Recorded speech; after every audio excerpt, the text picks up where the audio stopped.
जंगल के सब पक्षी तो अपने लिए नए नए कपड़े और ज्वेलरीज खरीदने में मसरूफ थे, क्योंकि बहुत जल्द ही पारो चिड़िया की शादी होने वाली थी। सब पक्षी ही पारो चिड़िया की शादी की तैयारी बहुत ही ज्यादा मन के साथ कर रहे थे। कालू मेरे सुंदर पति, तुम्हें तो मालूम ही होगा कि बहुत जल्द ही पारो चिड़िया की शादी होने वाली है और मुझे उसकी शादी के लिए एक डायमंड नेकलेस चाहिए। अरे गौरी, शादी तो पारो चिड़िया की हो रही है, फिर आखिर तुम्हें डायमंड नेकलेस किस बात के लिए चाहिए? कोई भी नेकलेस पहनकर तुम उसकी शादी पर चली जाना। कालू, मैंने तुमसे एक बार कह दिया है कि मैं डायमंड नेकलेस पहनकर ही उसकी शादी पर जाऊंगी, और वैसे भी तुम्हारे पास कौन से पैसे नहीं हैं। अरे गौरी, तुम्हें तो मालूम ही है कि मेरी सैलरी में मेरे खर्चे बहुत ही मुश्किल से पूरे होते हैं, फिर आखिर तुम्हारा डायमंड का नेकलेस मैं कहाँ से लेकर आ जाऊं? रुको कालो, अभी मैं जल्दी से जाकर कॉपी पेंसिल लेकर आती हूँ और हम दोनों यहीं पर हिसाब कर लेते हैं कि तुम्हारी सारी सैलरी कहाँ पर जा रही है। अरे अरे गौरी, तुम तो गुस्सा ही कर गई। मैं तो सिर्फ तुम्हारे साथ मजाक कर रहा था। ले आऊंगा भाई, तुम्हारे लिए डायमंड नेकलेस भी बहुत जल्द ले आऊंगा। ठीक है कालू, ये बात कर कर तो तुमने मेरा दिल ही खुश कर दिया। चलो अब मैं जल्दी से जाकर जंगल के सब पक्षियों को बता कर आती हूँ। इतना कहते साथ ही गौरी कवि तो जल्दी से अपने घर से उड़ती है और गौरी तो पारो चिड़िया के घर चली जाती है और उससे जाकर ऐसे कहती है। पारो, मैं तो बस यहाँ से गुजर रही थी तो सोचा कि तुमसे तुम्हारी शादी की तैयारी का पूछ लूं कि कहाँ तक तुमने शादी की तैयारी कर ली है। हाँ गौरी, शादी की तैयारी तो लगभग हो ही गई है, बस मेरी एक दो साड़ियाँ रहती हैं, वो बाजार से जल्द ही लेकर आ जाऊंगी। बुरा मत मानना पारो, लेकिन लगता है कि तुम्हारी शादी पर सब तुम्हें छोड़कर मुझे ही देखेंगे, क्योंकि मैं तो तुम्हारी शादी पर डायमंड का नेकलेस पहनूंगी। इतना कहते साथ ही गौरी कवि तो जल्दी से वहां से उड़ जाती है ताकि दूसरे पक्षियों को भी बता सके, और जल्द ही नदी पर जाकर देखती है तो मानो और परी तो वहीं पर थी। अच्छा ही हुआ कमजोर चिड़िया जो तुम मुझे यहाँ पर मिल गई। मेरे कालो जी तो पारो की शादी के लिए मुझे डायमंड का नेकलेस लेकर दे रहे हैं। गौरी, मेरे टूना जी के पास तो इतने रुपए नहीं, इसीलिए मेरे टूना जी तो मुझे एक तांबे का सस्ता सा हार ही लेकर देंगे। गरीब पक्षियों की पसंद तो ऐसी ही होती है, कभी तांबे का हार पहन लो तो कभी सोने का, लेकिन तुम्हारी तो औकात सोने का हार पहनने की भी नहीं। गौरी बहन, दिखावा हमें नहीं करना चाहिए। ऐसे दिखावे का क्या फायदा जिसकी वजह से चार पक्षियों के सामने बाद में बेइज्जत होना पड़े। गौरी कवि तो मानो की बात पर मन ही मन में हंसने लगती है और कहती है। सुन लो जी, पैसे हो तो बेइज्जती काहे की? बेइज्जती तो तुम जैसे गरीब पक्षियों की होती है, हम जैसे अमीर पक्षियों की नहीं। चलो अब मैं चलती हूँ। मानो को ऐसे बातें सुनाकर गौरी को तो मन में बहुत ही ज्यादा खुशी होती है, और उसके बाद गौरी कवि जल्दी से वहां से उड़ जाती है और परी मानो से कहती है। मानो, तुम इस गौरी की बातों को ज्यादा दिल से ना लगाना। तुम्हें तो मालूम ही है कि शुरू से इसकी आदत दिखावा करने की ही रही है।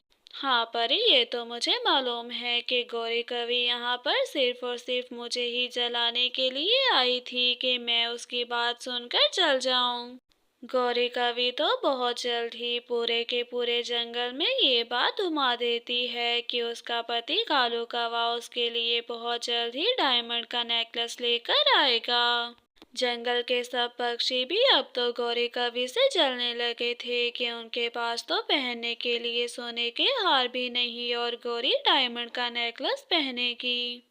कालू कवि ने तो अभी तक डायमंड के नेकलेस का ऑर्डर दिया ही नहीं था, क्योंकि कालू तो अपने सारे पैसे दूसरे जंगल की कवि चमकीली पर उड़ा रहा था, क्योंकि कालू कवि और चमकीली का अफेयर चल रहा था। सोच कालू, कुछ सोच, अगर डायमंड का नेकलेस गौरी को ना मिला तो वो तो तुझे मार ही डालेगी। इसका हल तो तुझे बबुल कौवे से ही मिल सकता है। कालू कौवा तो इतना कहते साथ जल्दी से बबलू कौवे की तरफ उड़ता है। बबलू मेरे दोस्त, तेरा दोस्त बहुत ही ज्यादा मुश्किल में फंस गया है। गौरी ने मुझे डायमंड का नेकलेस कहा था जो कि मैं अभी तक ला नहीं पाया। हाँ कालो मेरे दोस्त, मुझे सब कुछ ही मालूम है कि आजकल तेरे पैसे चमकीली कवि पर जो उड़ रहे हैं, तो तू भाभी को एक नकली डायमंड हार ला दे। अरे वाह बबलू मेरे दोस्त, मुझे तो मालूम था कि इस मुश्किल से मुझे सिर्फ और सिर्फ मेरा दोस्त बबलू ही निकाल सकता है। अब तो मैं यही करूँगा। इतना कहते साथ ही कालू कौवा तो जल्दी से नकली हार लेकर गौरी के पास जाता है। कालू, मैं इतने दिन से तुम्हें कह रही हूँ कि मेरा डायमंड नेकलेस ले आओ, कल तो पारो चिड़िया की शादी है और अभी तक तुम मेरा नेकलेस नहीं लेकर आए। अरे गौरी मेरी सुंदर पत्नी जी, ये देखिए मैं आपके लिए डायमंड नेकलेस लेकर आ गया हूँ। दरअसल ये नेकलेस बहुत ही महंगा है, इसलिए देर लग गई। गौरी तो वो डायमंड नेकलेस देखकर बहुत ही ज्यादा खुश हो जाती है और जल्दी से नेकलेस को पहन भी लेती है और नेकलेस पहनकर पारो चिड़िया की शादी में भी पहुंच जाती है, जहां परी चिड़िया अपने पति से कहती है, देखें पीलू जी, कालू कौवा अपनी पत्नी से कितना ज्यादा प्यार करता है। उसने गौरी कवि को डायमंड का हार ला कर दिया है। अरे परी, तुम्हें नहीं मालूम कि उस कालू कौवे के लक्षण आजकल कैसे चल रहे हैं? जरूर ये हार नकली होगा।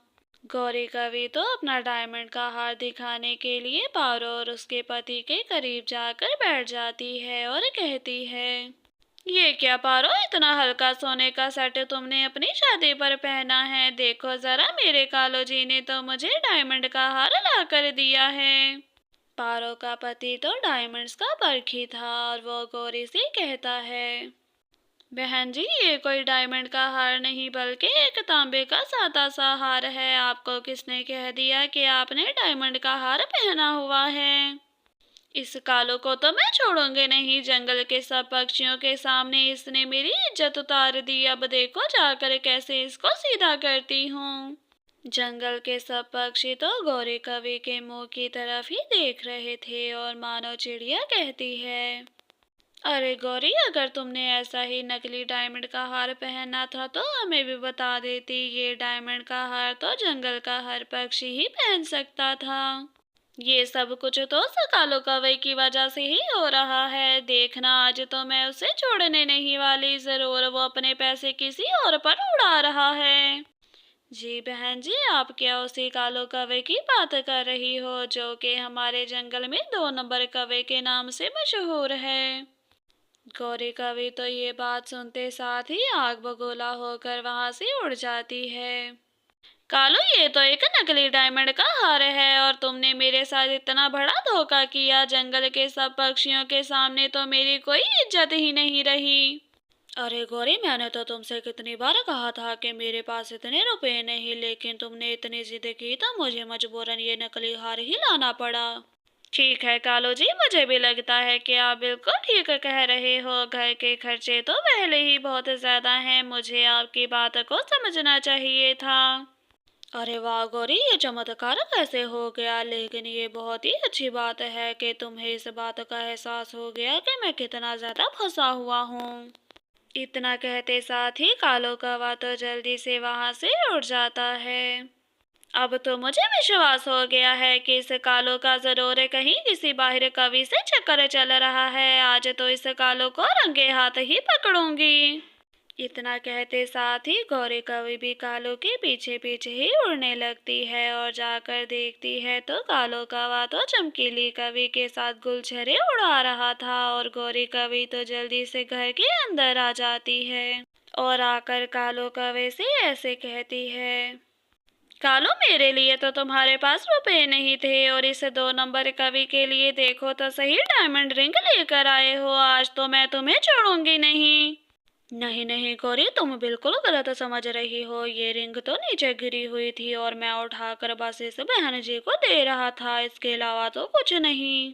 गौरी तो कालो कौवे की एक बात नहीं सुनती और डंडा पकड़कर गौरी कवि तो कालो के सर पर जोर जोर से मारने लगती है, जिसकी वजह से कालो बहुत ही ज्यादा जख्मी हो जाता है।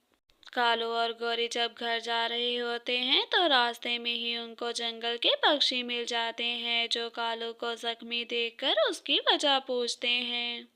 और गौरी कवि भी कालो के सारे काले करतूत जंगल के सब पक्षियों को बताती है कि कैसे कालो कौवा गौरी कवि को धोखा दे रहा था।